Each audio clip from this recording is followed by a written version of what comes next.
Hello and welcome to Side Talk, episode 4, with myself, Ash, and my most handsome compadre, Scott. Scott, how's it going, dude? Hey man, I'm good. You all right? Yeah, man, living the dream, always good. It's been a very healthy month in wrestling, as always, and me and Scott are here to just review, catch up, discuss whatever you want to call it. All the bits that we remember to note down, if I'm being honest. Because an awful lot happens in wrestling. It never sleeps, let's be fair. So we'll start with casting our minds back to the most recent pay-per-view last weekend. It was AEW and New Japan, featuring AAA and CMLL and Stardom. It was Forbidden Door. So yeah, we'll start there, man. Scott, did you enjoy the show? Yeah, very much. It had a really good build up this year, I thought, from all the shows running up to it. Yeah, it had the shows, not only just AEW shows, but like Jericho showing up in CMLL and Tony Storm showing up in Stardom earlier this year as well. And I thought it really helped having more than just two companies this time. Yeah, for sure. I mean, there's lots to discuss, lots to unpack. I've got the card in order here. Should we just run through it bit by bit? Let's go. So we'll just start on the main card. MJF, hometown boy, opened the show, and he came out and had a match against Hechicero. Now, I don't know about you, Scott, but like I felt like if these guys had like 25 minutes, they could have torn the house down. But it went 13 minutes, I think. It was short and sweet, and the potential's there between these two to have like a monumental like clash of the titans, if you will. But it was kind of just okay. It was just nice, simple opener. Hometown boy gets the pop, gets the win. I don't know how you thought about it, so please tell me. Yeah, like he said, he came out and played the hits to the hometown crowd, and it was a short match. Hechicero is always, safe pair of hands to go up against. Just thinking the crowd enjoyed themselves, and if you think the 0 Hour just preceded it, and you'd had that match with Mystico and the Lucha Brothers versus LIJ, which was that was a really good fun, and I would have liked to. I understand it closing 0 Hour, but I would have liked it on the main card because I think they kind of deserved it. And maybe some of the matches later, one of the matches later, I might have dropped, but we'll get to that. But yeah, no, good start, solid start. It's like a fun opener for the people watching the pay-per-view. For me, I watched the pay-per-view in one go, and then I watch the 0 Hour like the next day or across the week because they're usually inconsequential matches, and I just find 5.5 hours of wrestling really my mind just is like the sponge is full of wrestling. I just can't take it after a certain amount. I get that. I ordinarily get up and watch them live. I got up at 2 a.m. to watch this. I watched the 0 Hour and then on to the main card because I'm just a fucking sicko. I'm just obsessed, mate. So got to do what got to do. But yeah, Hechicero and MJF, it was good. It wasn't great. There's loads more potential there, but nice, easy opener to the show. Which moves us on swiftly to the Elite, the Matthew and Nicholas Jackson and Kazuchika Okada versus Scissor Ace, which was the Acclaimed and Hiroshi Tanahashi. Yeah, Scott, do you want to lead on this one? Yeah, this was fun. I think the fact that it lent into, I can't hear you. The fact that they had Okada and President Scissor Ace as the main backbone of the story, and the other guys were just kind of having fun. Everyone in the match, you could tell, was having fun. Yeah, And definitely. and just and like there's it was good to have those two like iconic characters squaring off against each other. Even you can just put them in the ring looking at each other and the crowd's going to go wild. And that first interaction where Okada goads Tanahashi into the ring that just walks away, he's just everything he does is just a comedy classic. And it's Yeah. just hilarious how like the crowd are they refuse to hate him. Yeah, I'm having a lot of fun with Okada heel. Yeah, Yeah, this match again, I had a lot of fun with it. You could just tell that everybody in the match was just having like a great time. The moment with Tanahashi and Okada meeting in the ring, storied history, many years worth of history between those two. Obviously, Tanahashi is coming to the end of his career, and Okada's still in his prime. So it felt like a moment to have them back in the same ring together. I mean, granted, they had one of Okada's last New Japan matches was with Tanahashi. So it's not been so long, but it felt like a moment to me at least. yeah, yeah. And Yeah, they told the story of like this is the first time since the defection of Okada, and now he's meeting his old boss. Or it's yeah, yeah, it was good little beat. yeah, for sure. So that brings us to the third match of the night, which was the American Dragon, Bryan Danielson, versus the Rampage Dragon, Shingo Takagi, my absolute guy in New Japan, as I'm sure he is many others. Like I love Shingo. This was the Owen Cup. What's the final? Did they call it? The Or was it? Owen, just the Yeah, Owen. Yeah, just the Owen. Yeah, he's now in the semi-final, right? yeah. Danielson. So yeah. Anyway, I'm jumping ahead of myself, but making notes that aren't fully detailed. So I fully expected this match to just be a borderline war. Shingo specializes in just that, like fighting spirit kind of pure New Japan style, where they just beats the absolute piss out of his opponent, and his opponent wise to him, and it's just usually a great time. And Danielson is just obviously he's the GOAT. What more do you need to say about him? So Yeah. these two having a match was something I was looking forward to very much, and it was a very good match. It wasn't great, wasn't fantastic. It was very good. And I love the way Danielson sells injuries like he's genuinely going to die. It's a work of art, man. It's a true work of art. So Danielson got the win and progressed in the Owen. But yeah, a good time was had for me. What about you, dude? Yeah, definitely. Yeah. You could pretty much tell what kind of match, but sometimes it was going to be. But sometimes predictability isn't a bad thing. It's that kind of they're just both so reliable, and they're just going to beat the piss out of each other, and they continue to do so. And it was just a very entertaining match and a good way, I think, of closing out that first hour of the main pay-per-view. I think that this pay-per-view the pacing was very good. Where the matches felt in the card, nothing felt like it dragged. I agree with that one. And for another pay-per-view with a 6-man Jericho tag, is doing something right. So that doesn't work for me, brother. No, but it used to be with the pay-per-views. You used to always have that weird time when you would have to have the Cody match, and it would just seem so out of place with the rest of the card and the rest of the direction. Obviously, we didn't know then what we know now, but there'd always be this really overbooked match with run-ins and special guests and Glock Anderson and all that kind of stuff it would always say always more so than some than others would be enjoyable, but they always felt like right, we're pausing our regular program to go to Cody Island, and then normal programming will resume.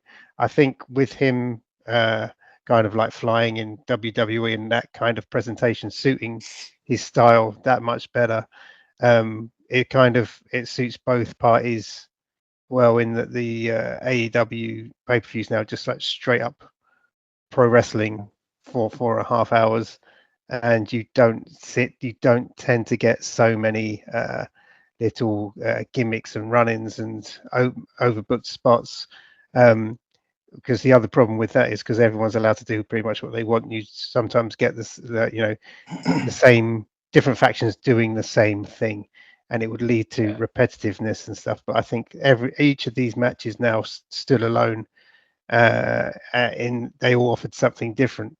So it's a bit like listening to a record with every track's different, but every track builds, an overall playlist. And it made the time fly. And usually by the end, I'm thinking I'm going to have to watch this again when I'm a bit more, because I'm getting, you're feeling beaten up and you're thinking, what happened again? And But as we'll get to, all the matches held you on the edge of your seat. Yeah, for sure. And should we move on to the next match? Mm-hmm. So the next match was the AEW Women's Title match between Toni Storm and Mina Shirakawa. We definitely want Mina. Oh yes, we want Mina. This was good, man. But great match. Yes. Again, Tony's title runs, brilliant. That they're doing something right in AEW with the women's division and with the matches they're booking, when no one's complaining about run times, styles of matches, lack of presentation, lack of story, like all those things that have kind of been leveled at them in the last year, 18 months, has kind of been addressed. And Toni Storm's no small part of that. She's really an MVP in that respect, and as is the rest of the card. I was just thinking, watching some stuff today, it was like there are so many storylines in the women's division now. They're all kind of independent of one another, but they're all equally very strong. And that is kind of is given the time that it needs to grow, and for storylines to be built, and for just it's one of the main criticisms was always treated as an afterthought, and now it's kind of like front and center in in headline matches, and it doesn't feel just like well, we put a women's match on, so what else do you want? It's like these matches are the highlights of the programming, and this was no exception. Sure. This is like a really fun match. Hilarious storyline. It's kind of like I've heard people describe it as like a rom-com kind of story where there's pratfalls and mishaps, but in the end everyone dances off into the sunlight, sunset, happy ever after. And it was playing up for all the things they've been teasing, such as like Mariah turning on Tony or vice versa, throwing in the towel. And didn't do any of that, and no one was annoyed. Everyone was like, "Yeah, that was hilarious, great in-ring action," and going forward. I think if anybody was annoyed in any sense of how the match went and the finish and all that kind of stuff, the three-way kiss kind of eradicated all ill will.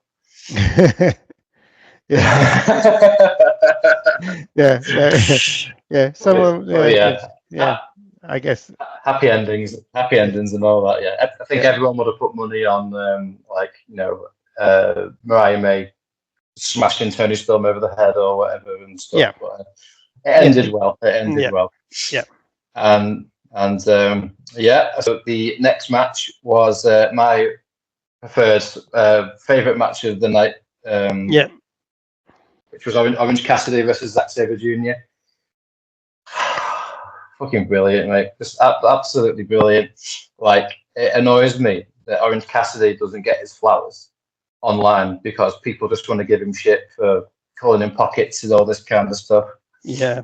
Like, this guy is literally out here. He has created a gimmick that's never been seen before in 2020 X or whatever you want to call it. He's got it down to a T. He is out here also being like the best wrestlers on the planet are specifically requesting to work with him, like Zack Sabre Jr., Katsuyori Shibata, before he came over. Probably multiple others. Chris Jericho, like going back to years ago now. Yeah, I remember when he fought Osprey a couple of Forbidden Doors ago, and everyone was saying, "Well, what a waste of Osprey," and they had the match of the tournament then as well. Absolutely, mate. Yeah, for sure. The guy's fantastic. Deserves his flowers. Bravo, Mr. Cassidy. But Zack Sabre Jr. is like the best technical wrestler in the world, mate.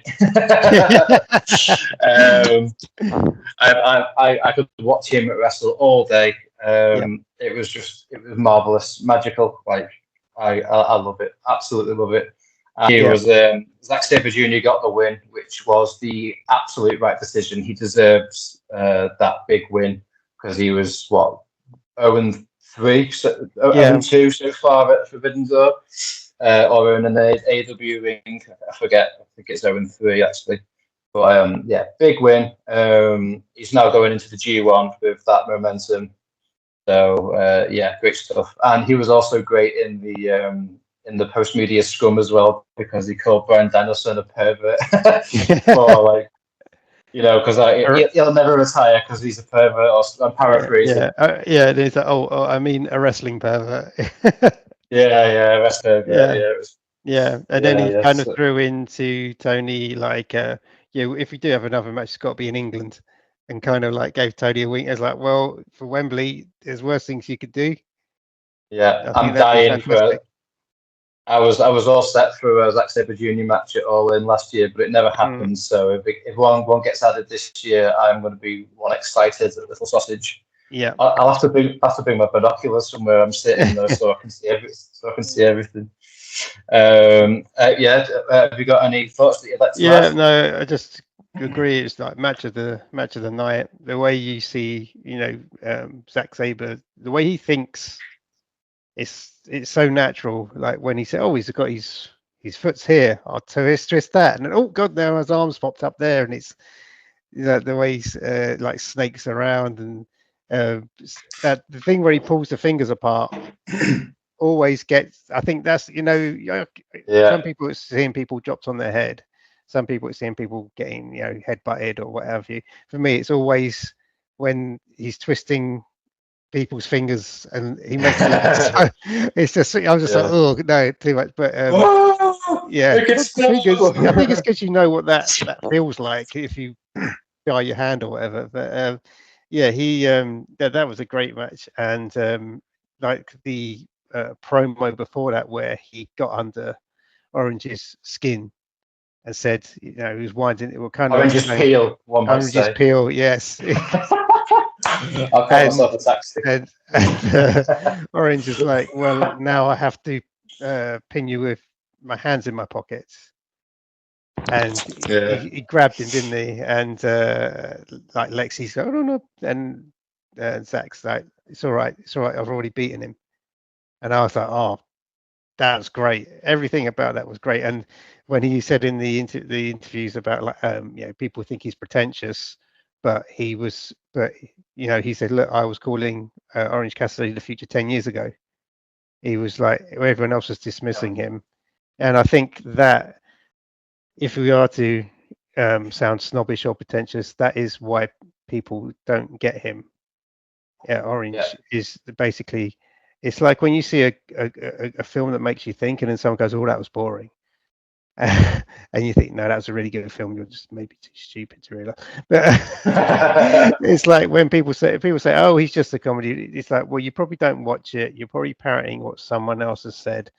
And the match he had with the Outrunners, which in before, and they're on the commentary are like, well, he's preparing for attacks from all sides. The amount of physicality and comedy and timing in that is just you could enter that into. I know it's a cliche now where everything is now cinema, but that match you could put that up as a comedy short as well as a wrestling match, and it's as a piece of performance art and comedy and wrestling, and it was it's just incredible. And he's I think most people, I don't know if he's going to change anyone's mind, but just stick at it. And I think people will slowly come around if they haven't already. And if they haven't already, and they don't, and they're not going to, then they're missing out. Well, if he was to go to WWE, he would be the absolute best thing ever. Because the internet is that way inclined. It's a strange thought process. But anyway, let's not go into that. Yes. Let's not go into that. No, let's not go there. So the next match was the I am the learning tree with Jeff Cobb on side versus Samoa Joe, Katsuyori Shibata, and Hook. Yeah. Yeah, do you want to take the lead on this one, dude? Yeah, this is maybe if I had to lose a match, this would probably be it. Not that I didn't enjoy it, but just because it gave us Cobb and Samoa Joe facing off. Yeah. And Shibata's one of my favorites, and I think the trio that they've put together really clicks, really works. It's funny, it's entertaining, it's kind of organic. It kind of, Tony Khan puts these. Sometimes he doesn't. Sometimes it works. Sometimes it doesn't. Sometimes he'll. But when it works, it's. And the thing is, Big Bill looks like he's having a great time as well. Yeah, man. He's in great shape as well. Yeah, he looks great now. He's back in chunks and stuff. Yeah, the other thing is with he's got the Shivani quote on the back. It's too much man. Yeah, he's giving it great guns, but it kind of makes you in the back of my head every time I see Big Bill. It's like, what's going on with Ricky? Because obviously they didn't want to. Ricky apparently didn't want to do them splitting up, which is, I think I totally agree with that. But I'm kind of like, and I know there's a big injury list in AEW at the moment. But you think of all the, I think of all the people who aren't injured, and they're just nowhere to be seen at the moment. And kind of like, that's something that always, I'm thinking. Obviously, Danhausen's on tour with all the independents, but then you've got like Miro, Ricky Starks. Wardlow is very conspicuous by his absence right now, and I'm thinking, is it kind of a thing where I've heard Tony Khan in the past say he views his promotion as a football team, and some people need to be benched, and if people are refusing to play or that he doesn't see them in the team at that moment, then he's got no worries about leaving them at home. But of those lists of people, like where are they now? They're all like in my top. Yeah, love watching these guys. So and sure. Obviously, if we talk about Collision later, like I think Ricky Starks and Bryan Danielson was probably one of the matches of the first year of Collision. Definitely. And one of the things I heard is like they kind of just kind of went cold after that, and whether it's anything to do with sides. Factions within, we don't know what's going on, or personal matters, we don't know. But yeah, it just kind of like that match kind of in particular. I'm like, yeah, I'm just want to know what's going on with the people that aren't in it, and but also Hook. I think it's the only time I've seen the Judas effect. Was it? Yeah, look dangerous. Yeah, it was a better one than Jericho's ever done. I thought it was a really good finish. Like it was the perfect finish. And obviously it gave Hook the big win. It'd be good if you want to call it that. Yeah, that'd be good. To get a suit Hook very much so. But how good was Samoa Joe laughing at Shibata doing the nope on Dynamite? Yeah. Was it last Wednesday? Yeah, it was just absolutely superb. Like it was. Samoa Joe's having the time of his life, isn't he? Yeah. He's killing it, man. He's been on the best runs of an elder statesman. I'm not quite sure how old he is exactly, but he's probably one of the elder statesmen in the locker room at the moment, and he's leading by example, big time. And very much so. I would like Samoa Joe versus Jeff Cobb as soon as possible, please. Thank you, Mr. Tony Khan. So then the next match was the TNT title ladder match, which was Konosuke Takeshita versus Dante Martin versus Jack Perry versus Mark Briscoe versus El Phantasmo, awesome, versus Leo Rush. This was one of the best put together ladder matches in recent memory, I think. It was just full of spots, full of moments. How anybody walked out alive is beyond me. That blue bomb off the apron onto El Phantasmo, like it was a fully like a 12 foot drop for El Phantasmo, just like onto the floor. And I was just like, holy shit, dude. Broke those tables into matchsticks, didn't they? Yeah, legit, man. Leo Rush did legit get injured. I think it was part to do with I think it was a power bomb he took on a ladder. Yeah. But he got shoot injured, so speedy recovery to that guy. Thankfully, Dante Martin came through. Can I just say, like, how brave or stupid, but most brave have you got to be in a ladder match, have your ankle absolutely decimated, have a year out, recover, and within 8-9 months be in another ladder match. Props, mate, props. yeah, totally. I think it's like those like Top Flight, Pro Party. Those guys are kind of like this generation's Hardy Boys. In that respect, they're doing that crazy stuff, and that's the kind of stuff like you'd have your Hardys and your Edge and Christians doing back in the day. They're like put themselves, break themselves into 1,000 pieces, patch themselves up, and get straight back up that ladder through those tables. Those guys are like, enough respect to those guys. Is hardcore stuff. And Takeshita, for me, he was kind of like the metronome running that. Just going around monstering all these smaller guys, and you always knew Jack Perry would just be waiting to take his chance. And definitely. When it's a kind of a foregone conclusion that Jack Perry's going to win, and the fact that if you look at, when we started this show and we were talking about, the footage of Jack Perry, and even before then when we were talking about, what if Jack Perry's the devil? Wouldn't that suck? And how's he ever going to come back? And then, obviously him going to Japan and coming over. And now, I mean, there probably are CM Punk chants in the crowd, but there was a point where you think he's never going to fight another match without it just being 100% that chant. The way they've turned it around and the way he's kind of got this second life. And the fact that when he came back as a heel first time, and he did that god-awful promo about I got the prettiest girlfriend and I'm the toughest guy and I wear sunglasses, and it just wasn't cutting through and no one bought it. But everyone buys his character 100%.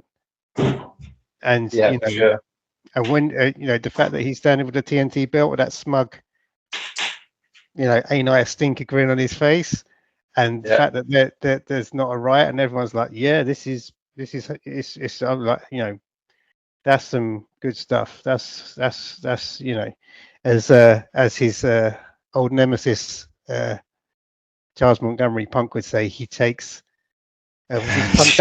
takes chicken salad and turns it into chicken shit.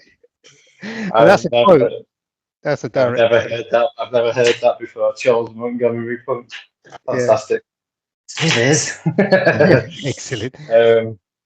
Fantastic. I mean, like you said, Takeshita was the metronome. Great way of describing it. He absolutely ran the show. There was two people that I wanted. Well, Takeshita was the one I wanted to win because he deserves to be strapped up like ASAP because he's long overdue, in my opinion. But my gut always said that Jack Perry was going to win just purely because he's in the Elite. He's the only member of the Elite without a title. He has now got a title, so the Elite runs the show, which I'm all for. It's the story. Going back to like Evolution years ago, every member had a title and stuff. So it's a great visual. Them all having the belts is a great. Yeah, for sure. Yeah, super cool. It was fun was had, cringes were had and behind my hands were had, holy shits were had, not literally. And Mark Briscoe was one crazy motherfucker. Oh yeah, love him. Yeah, and I love the Mark Briscoe, Carl O'Reilly kind of romance that's got the reactions. Like follow that man everywhere. yeah, that's great. And I think if I think Blood and Guts coming up, those guys are on Team AEW. That's going to be pretty amazing. Yeah. I wish I could even begin to like replicate a Mark Briscoe promo because it's amazing. Yeah, it's amazing. Yeah. So anyway, we will move on to the next match, which was the second women's match on the main card. Third altogether, if you include the pre-show, I believe. Yeah. So it was title for title. The TBS champion, it is Monae versus New Japan strong women's champion Stephanie Baker, who represents CMLL. Do you want to fire away on this one, dude? Yeah, this is a great match. Again, it was only going to have one outcome. You're not going to, you're going to want a door for Monae to go into New Japan. Obviously, she loves Japan, and I think they did a good story with her and her, her Eddie Guerrero being her all-time favorite wrestler, her going to train in with luchadors, them fighting a lucha-style match. Stephanie Vaquer, for like people that know how good she is, we're like really, including myself, looking forward to this no end. Saw her in London at the last Rev Pro CMLO show, match she had against Kanji, and that was fantastic match. Live, she's got a real presence and very hard hitting, impactful style.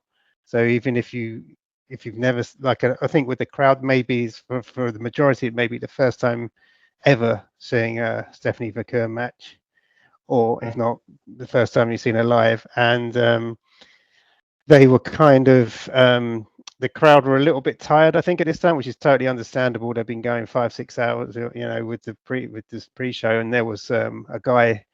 I think there was a kind of weird thing where a guy got up with a Boston Celtics shirt, and then being, the crowd from Long Island, Celtics, and I was like, oh, if they've stopped watching the match, and then I was like, oh, but of course, because Mercedes is from Boston, so it's just shitbaggery with that, isn't it? It's just like, it's like for the football kind of, chant stuff that happens when, in UK matches. So I was like, okay, so it's that. And then the fact that Mercedes kind of lent into that and became more heelish, and it seemed very organic, and the crowd were getting on side with Stephanie. And I've read since that the main goal of that match was to get Stephanie Vaquer across as a strong threat for CMLL and for the wrestling world. And I think people have,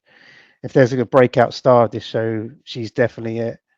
And again, Mercedes has had 2 pay-per-views now and 2 outstanding performances. Whatever you may think of like her as a character, or the way that the character's driven now, with the match ending, Britt Baker coming out, there obviously she just. It was kind of, when Saraya came back and she started off saying, I'm really enjoying being here, but it kind of came across like a bit, I don't know if it was nerves, but it came across a bit heelish, and they kind of then stumbled into her becoming a heel. I think with Mercedes Moné, they've like, well, obviously people are going to be happy to see her in Boston, so you can kind of, it's like when MJF is in, Long Island, he's the good guy. So you can kind of get away with it a bit more and test to see how the audience are going to react. And now it looks like she's going to go into a feud with Britt Baker. I think the crowd will still be divided, and it's going to have, they're going to have some good encounters, and it sets up a very strong It sets up a strong program for Mercedes in New Japan, and with the TBS looking like it's going to be her versus Britt Baker at Wembley, which again, winner. Hell yeah, dude. Yeah. Like, yeah. So not to echo everything you just said, but absolutely made up that Britt Baker's back. She's been my favourite woman in AEW since the start, basically. Nobody is yet to topple her off the top of my list. Got a t-shirt upstairs somewhere in my wardrobe. She's just like, she's awesome. So absolutely buzzing that she's back. And yeah, looking forward to this feud. It does look like it's going to be Mercedes versus Britt Baker. DMD at Wembley. So I'm very much looking forward to that. And going back to the match, yes, it was very much felt like star-making kind of performance, and that takes two. Mercedes to sell and do all that stuff, but like Stephanie Becker just looked like she was trampling all over Mercedes for large portions of the match. She looks the part. She can wrestle the part. I love the aesthetic with like the smoky kind of eye makeup and stuff. It looks really, really cool. Is she from? Is it Chile? She's from originally. Yes. Yeah. From Chile. That's cool, man. I can't really think of too many other wrestlers from Chile. Yeah. There probably will be, but pardon my ignorance. And it's announced for the Rev Pro 12th anniversary match the night before All In as well. Mm-hmm. So I think it's her versus Danny Luna is the match. I could be wrong, but that's what I'm remembering. So again, I'll be watching that match on the coach on the way to London. Yeah, and who knows? If she's in town, and there's a good working relationship now, maybe she will be at All In as well. Maybe so, yeah. That would be pretty cool. But yeah, cool. It's good stuff. So yeah, we move on to the penultimate match of the night, which was the IWGP Heavyweight Title match. Jon Moxley, the champion, versus the challenger Tetsuya Naito. This match was a little clunky. Do you think? Is that the right word to say? I mean, it's fair to say Tetsuya Naito has been around a while. He has busted his balls, busted his body, giving back to wrestling over the years, and it's looking obvious that he's not the spring chicken he once was. I still love the dude. I'm a big fan. I always stop and watch his matches. He's a real star. I love his theme music. It gets seared into my brain for days at a time, every time I think about it. But Jon Moxley did his best to carry this match. I feel uncomfortable saying that Naito needed carrying, but I felt like it was that kind of match. Like, it felt very just clunky, and Moxley was trying his best to get Naito over and do all the right things and stuff. But overall, it was a pretty disappointing affair. Right decision, right finish. Naito regaining the title and taking it back over to the G1. Everybody knew it, as if you've seen the blocks for the G1. The IWGP champ is always in the G1, and Jon Moxley was not. Tetsuya Naito was. So it was pretty self-explanatory if you knew it, if you saw it from that angle, like I did. But that's fine if you didn't. So yeah, that's my 2 cents. What about you? No, I agree. It's the right choice. And I think, the fans, everyone loves Naito. It's going to be a rough G1, I think, for him. It's going to be, I don't. He's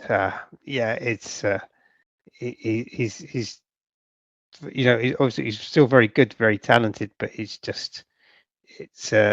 seems to be taking its toll.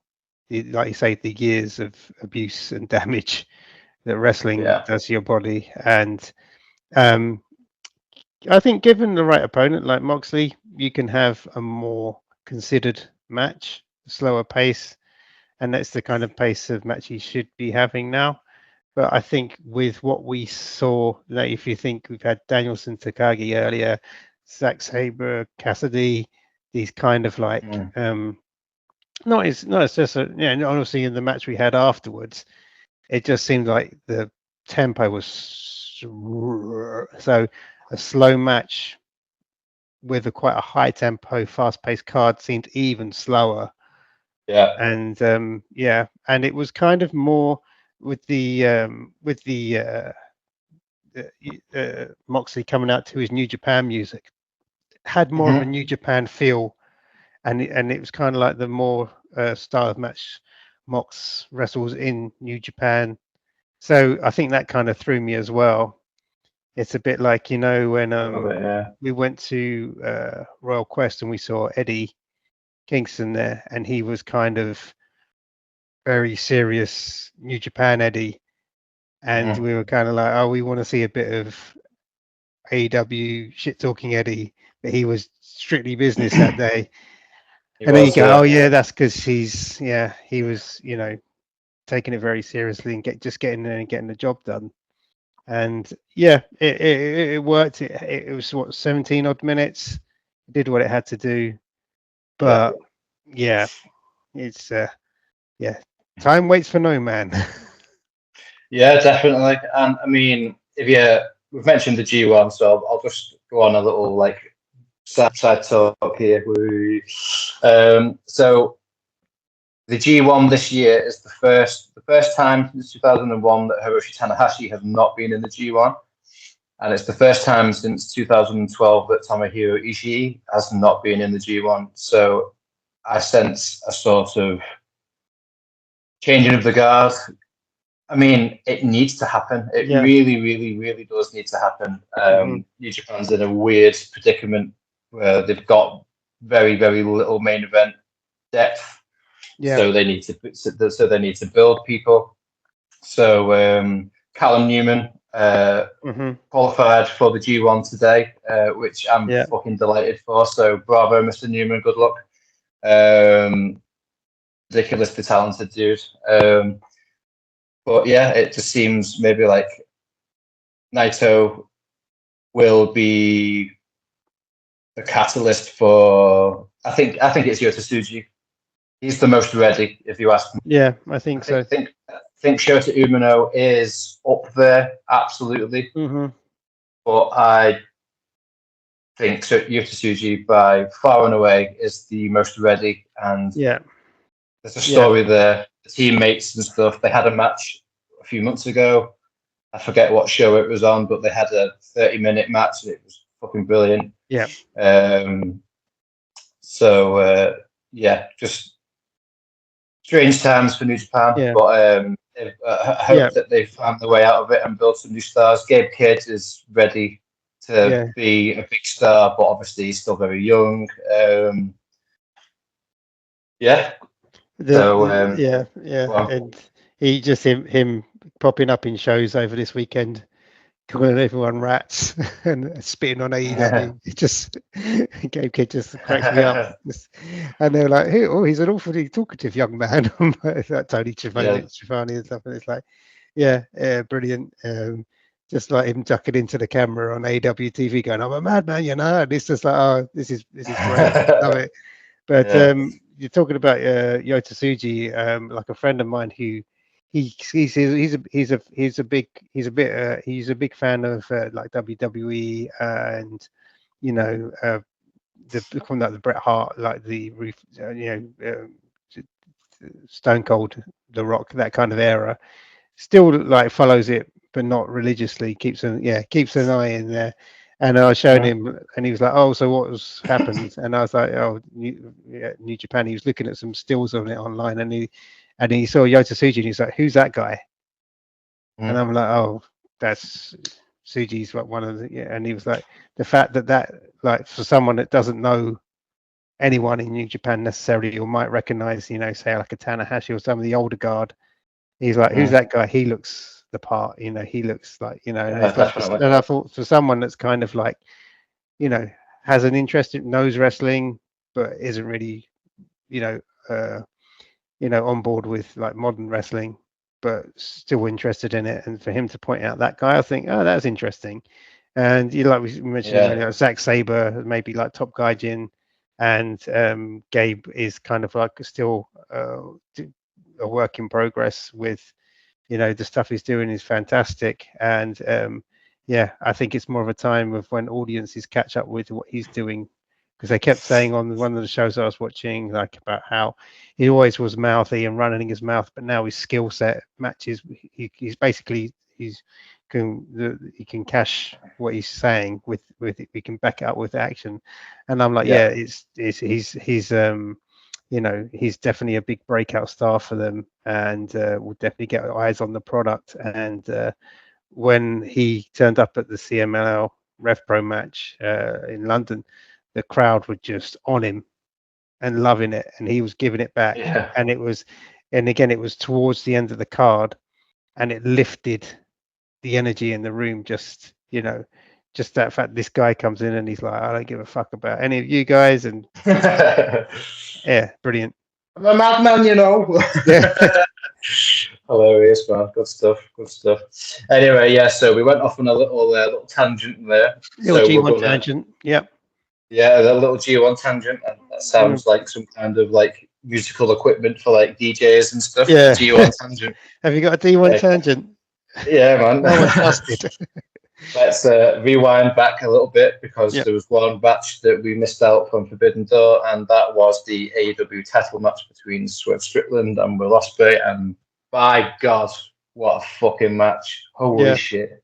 Yeah, absolutely, just brilliant, absolutely brilliant. Yeah, I think you and I have said like in the past, like when the world, and I know because we watch New Japan, we watch indie stuff.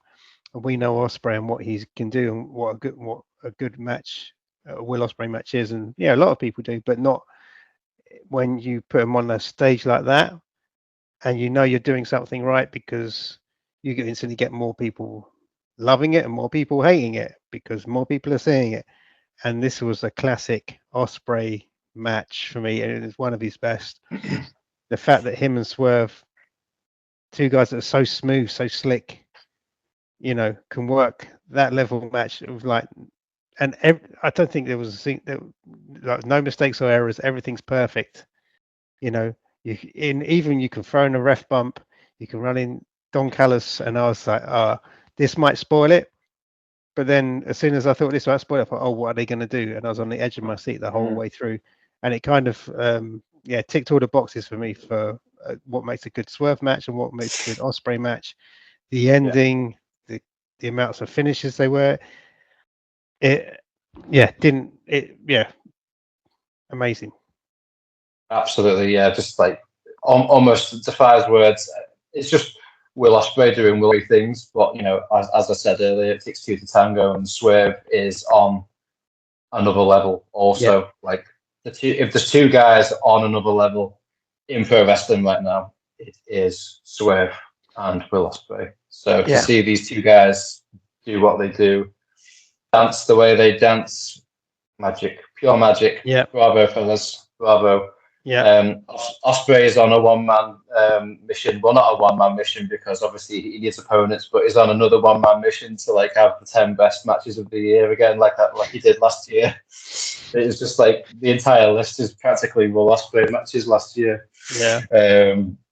But yeah, bravo. So overall, Forbidden Door was very, very good. I had a good time.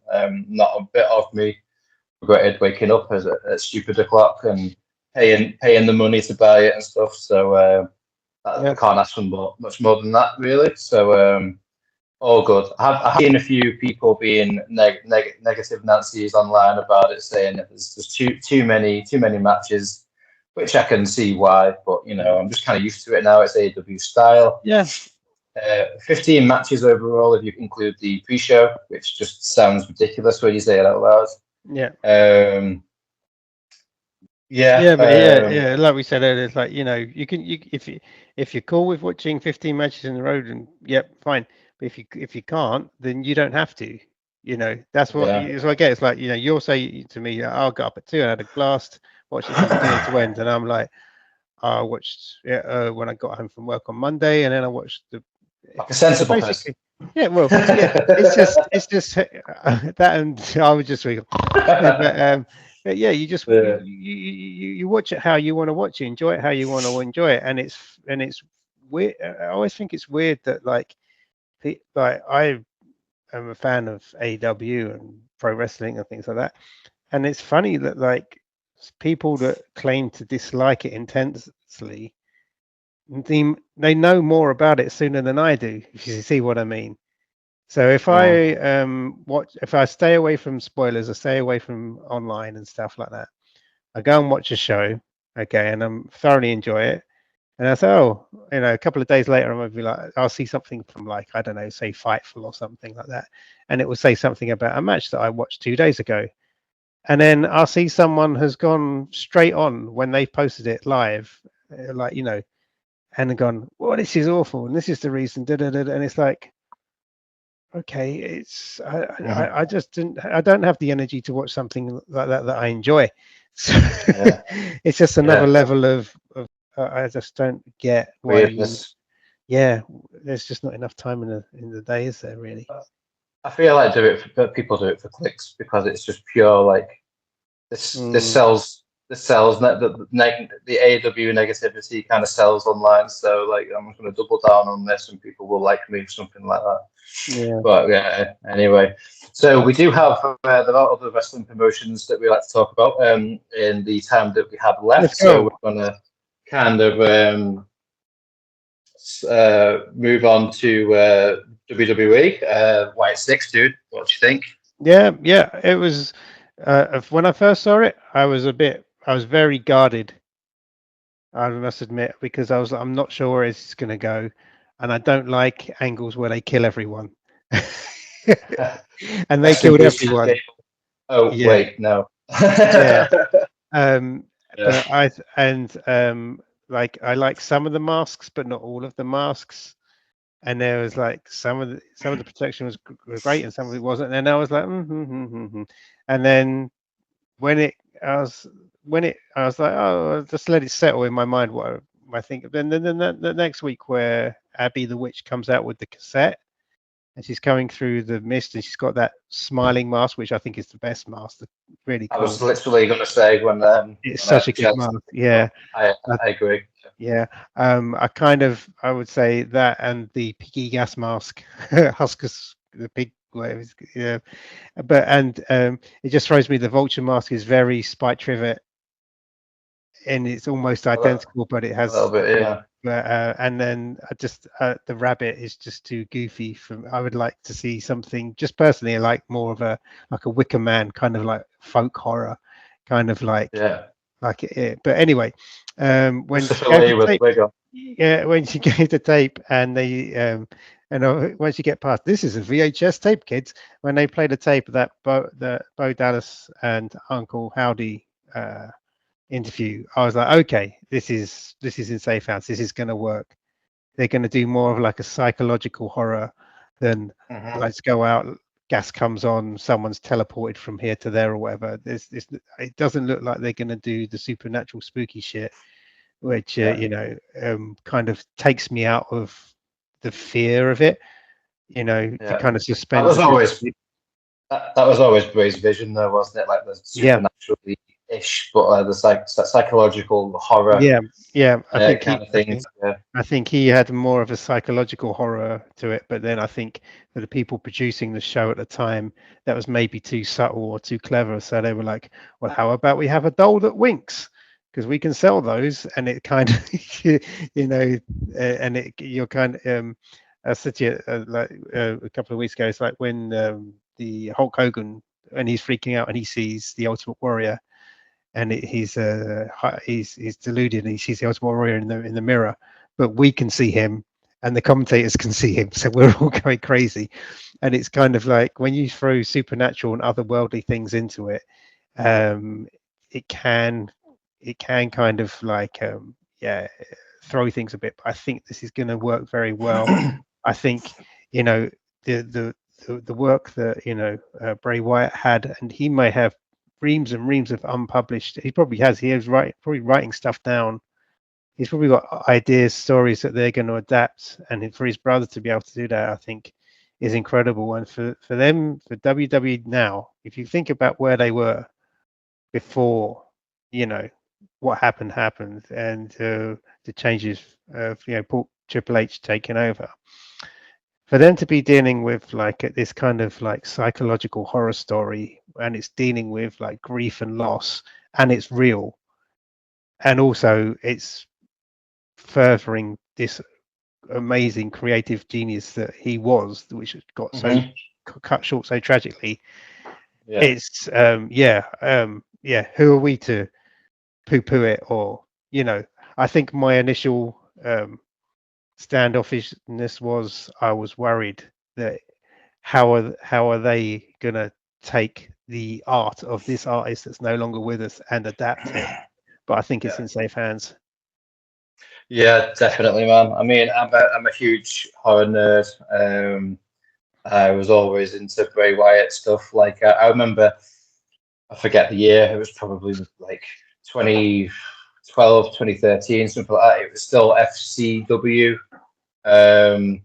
Watching on YouTube the video of Bray Wyatt just cutting promo, just pacing back and forth, and then Eli Cottonwood, I believe his name was, the really tall dude that got released not long after, but you could see on his face just like what Bray Wyatt, just like this guy is really good. And then seeing him rise to be like one of the biggest stars in the modern era. I was always into Bray Wyatt. Absolutely devastated that he's gone. But I am looking forward to seeing where the canon, how the canon gets furthered.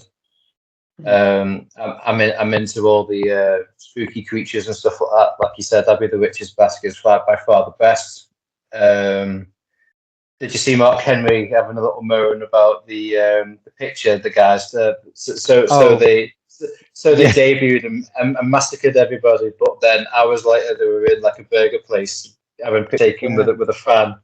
Yeah, like I can see why that would annoy like an old schooler, but it's just like, just get over yourself, you know what I mean? What they need to do is have that fan come back for their next segment and have him like tied up to the wall in the background. Like that would be great. Like when you have like these like deranged hillbillies and they've got the scary masks, but then when they go out to do the shopping or whatever, they take the masks off and they're perfectly presentable, and they'll go to the ice cream store and then they'll pick up their victims. Yeah, for sure. Yeah. So I mean, Mark Henry he gets upset about weird things. He gets upset. I don't really value his opinion, to be honest with you. I just thought it was funny that he was having a little. He seems really laid back, and then he gets really wound up about the strangest things. But yeah, he wastes his time on, is it Busted Open Radio that he's on a lot every now and again. Yeah, I don't know. No. Grumpy old man shouting at clouds or whatever you want to call it. So yeah, excited to see where it goes. Yeah, let's strap in for a spooky ride. Yeah. Shall we talk about the NXT TNA partnership, if you want to call it that, for a few minutes? It's the idea of it's cool, and it's kind of it is cool to see TNA get that acknowledgement and see them guys turn up on NXT, but it's just, I don't know, it kind of, I mean, I feel kind of hypocritical saying that Forbidden Door was so good with all these promotions, but then this one just isn't doing it for me. Like, I've not really watched TNA much recently because it's not done a lot for me. It's not drawn me in all that much. But I don't know, I'm just kind of finding the whole TNA and NXT thing a bit like just half-assed, to be honest with you. Like, yeah. I don't know. Maybe I'm just being super miserable. But I mean, it's still early days. There's still potential there. But I don't know. Well, again, like I say, we'll just have to see where it goes and stuff. But at the moment, it's a bit of a shoulder shrug for me. I don't know how you feel about it. Yeah, I think the problem is you're not getting. I mean, no disrespect to anyone, but it's all kind of fairly low level. It's not that jaw dropping at the moment. What you need to, what you kind of need is for people to go, oh shit, like the champ's just gone over there and so and so's lost that belt, things like that. Yeah. I mean, I don't want to be in like, well, what about when AEW did it? But you know, I was just looking back at that, and when you see Kenny in the TNA ring draped in all the belts, that's the kind of visual you want. I think they're very lucky that they've got someone like Joe Hendry that will go over, who's doing massive, things for his career, and for him to get that reaction out of an NXT crowd, which kind of, yeah, it was remarkable, and I think it took them by surprise as well. But Yeah, yeah, for sure. that was really cool. But I think up until then you basically just had Jordan Grace, then Dana Brooke is now Ali against Bayash, and then she came back, and that wasn't planned, and now Regal's son is now the next one to go over, but it always seems to be him, and it's kind of like, exactly. take your foot, take your foot off the brake and just floor it, and you can stop, you can both walk away, but it just seems to be they just seem to be taking it very cautiously, and it might fizzle out if something doesn't happen that's more kind of like must see, and it's weird with Ethan Page having left TNA because he creative differences, and I was again reading up about he was unhappy about the way Don Callis wanted to promote the Karate Man character, and I was thinking, oh Christ, yeah, Don Callis, and so much has happened in such a little time. So I kind of still see him as almost like more of a TNA guy in NXT. Sean Spears, Yeah, I know what you mean. kind of like it's finding its way, and I'm really not sure that it's TNA has the vision that we hoped it would have when we kind of voted it our hope for 2024. 6 months in, we were both very wrong, which is really sucks. And we were kind of like thinking, well, how many 5-star matches will this guy have? How many? And it doesn't seem like, I still think of like people that have signed there as still being, maybe, I don't think of them as being TNA names. I still think of them as independents or free agents. Nothing has made that guy now a TNA guy. Whether it's like a Nick Nemeth or a Mustafa Ali or Leon Slater, I still think of them. And these guys are all great and they're doing great stuff, but you kind of get the feeling that TNA isn't strong enough to hold that kind of star power at the moment, because it's kind of, it's almost like the guys that are in charge are more like, really wouldn't mind if WWE just took them. I don't know. I do kind of wait for that, like subconsciously. I feel like I'm waiting for that, like, announcement or rumor or to happen. Because it's just WWE style. Yeah. Let's hope it doesn't. Let's hope it does not happen. No. But anyway, yeah, I don't mean to be cynical about it, but like with WWE's history of working with other companies, it's never really been positive for the other company. It's just been the WWE talent usually wins, and then maybe the promotion will just get eaten up by like Evolve over in the States. They were working with WWE. The next thing you know, they've taken Joe Gacy, they've taken Austin Theory, and maybe one or two others, and then suddenly Evolve just doesn't exist anymore. Yeah, I'm pretty sure it was Evolve in the States anyway. Pardon me if I'm incorrect. And it'd be interesting to see with Noah, with AJ versus Marufuji. Well, I can't fucking wait for that. Seriously, holy shit. Yeah. Especially after the match that AJ had against Cody, and he's having this kind of like renaissance to his career, and this great match, purple patch at the end of his career, you must think. And this is going to be a mind-blowing match. But again, it's like, if people what metrics WWE will measure that as a success, even if it gets a 5-star rating, but it doesn't have a engagement or whatever it is with the fan base at large because it's in Japan, because they may not know who Noah is, what have you. Will it just be one of those hidden gems before it's even happened? Do you know what I mean? It's I can't see where Noah and WWE. I know the guy that took over Noah was like, we want a more close working relationship, but apart from maybe them using it as kind of like again a feeder system or somewhere to scout to get talent from for WWE, I can't see, for example, like with the Forbidden Door where they announced for Wrestle Kingdom they're having Wrestle Dynasty the day after. Really cool. And I know that's taken 3 years to put together, but you know, and I'd love to see Noah and WWE putting on joint promotion shows in Korakuen Hall in Budokan. But how real is that? I'm not convinced. Time will tell. Yeah, let's hope so. I'm glad you mentioned AJ and Marufuji because I was trying to figure out a way to like crowbar it into what we're talking about. There's always room for Marufuji. There's always room to crowbar Marufuji into a conversation. But also, Io Sky turning up at Marigold. I mean, I'm going to butcher this name. Bear with me. To go up against Utami Hayashishita. Yep. How did I do? Yeah. That's a hell of a name, man. Yes. So I'm not incredible. I mean, I've heard the name Utami Hayashishita, but I've never seen her wrestle. She's very good, and it will be a good match. But again, it just seems to be a series of like, let's put them in, let's see how they do. Like the Charlie Dempsey match, it was again a great match, but nothing really carried over, did it? Didn't. Yeah, when he went to All Japan, you don't really hit.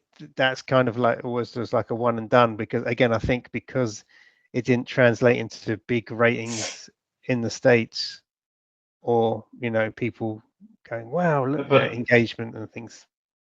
It's a very niche market. Yeah. Expect people to go and watch All Japan.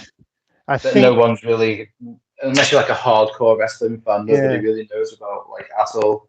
I think for me, it's kind of like when you have, say, something like Netflix, and Netflix have a lot of mainstream shows, and they have the occasional breakout hits, like you have your Stranger Things and things like that, and then then they'll make something like Mindhunter, and you'll be like, oh, this is great, and then they'll cancel it unfinished after 2 seasons because not everyone got it or not everyone cared.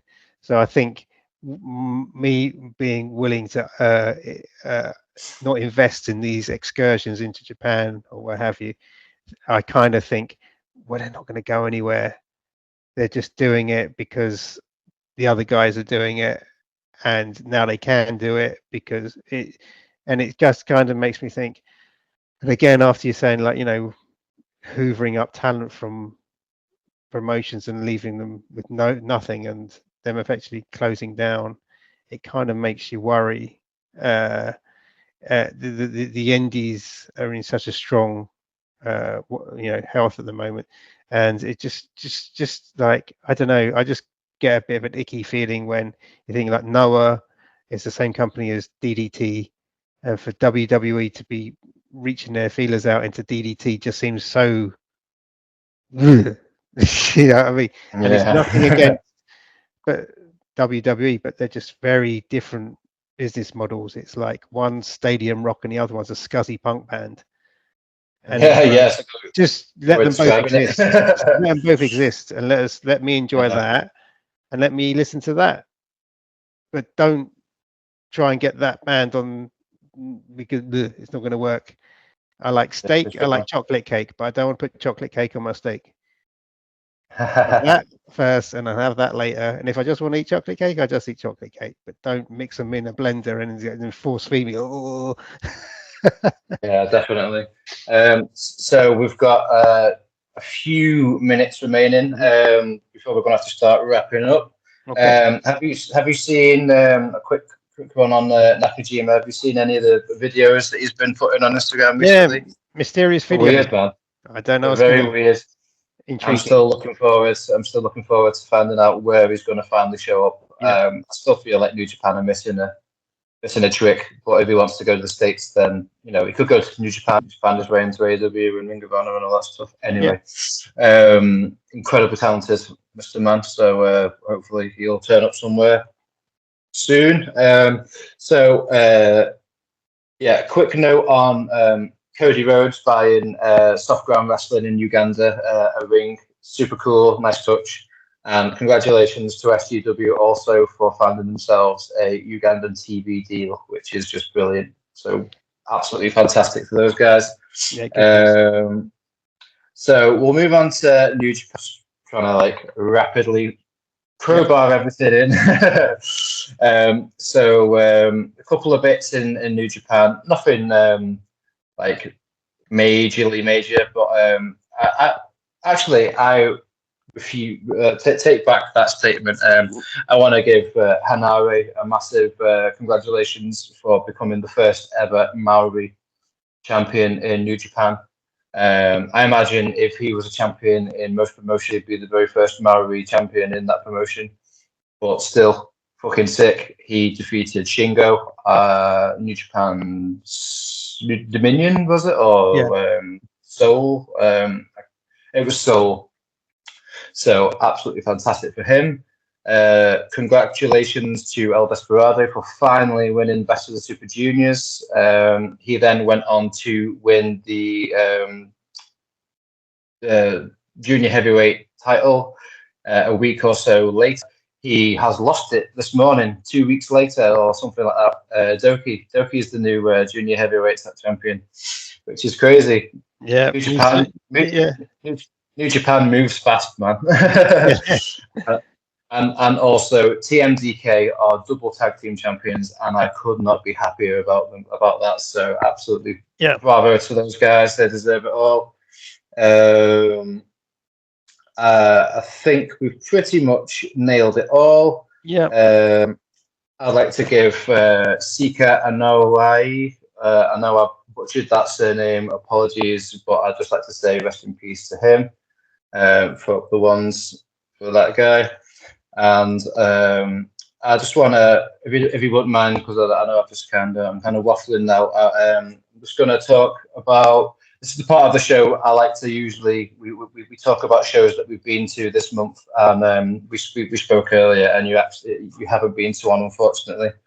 But I had the pleasure of going to Burning Heart's very first show in Liverpool at the Liverpool Olympia. It was great to be back in Liverpool after 2 years. Last time I went was for the Liverpool bus parade 2 years ago. So it was really nice to be back in Liverpool.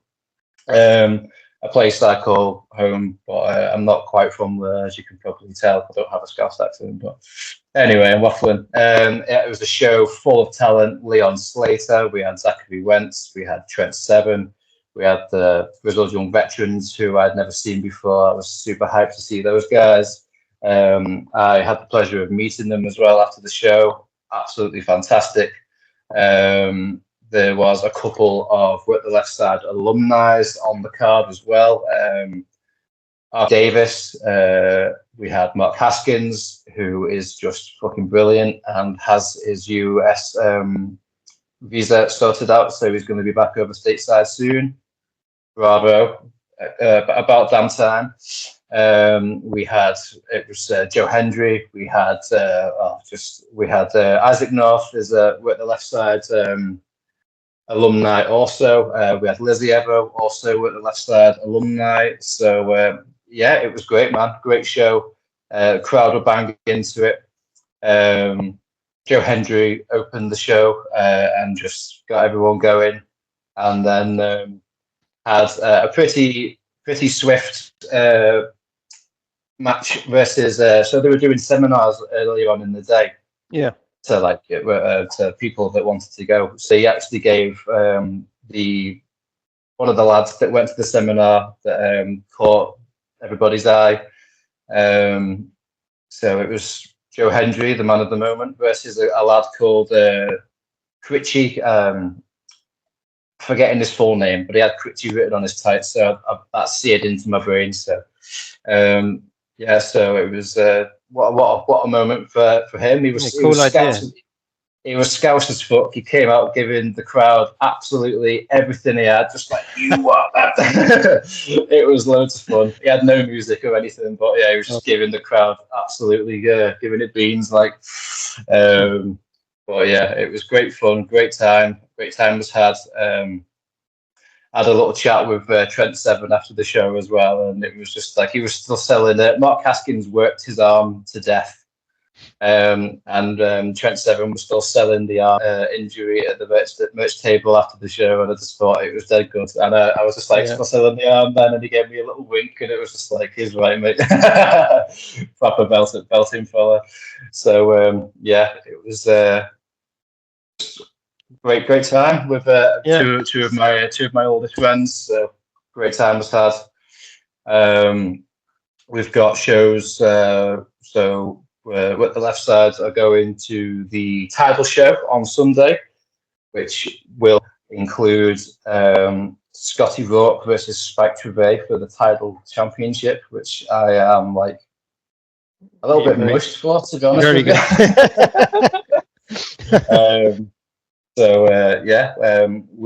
I will be talking about that to your good self during our next month's episode. I am aware I've been talking solid for like the last 10 or so. So, Scott, is there anything that you'd like to say before we start wrapping up, my man? No, I think we're all good for this month. I'll be going to see the Progress show at the end of this month. The Devil on My Shoulder. Some Luke Jacobs, Kid Like Us match there. Look forward to that. Come on, Luke Jacobs.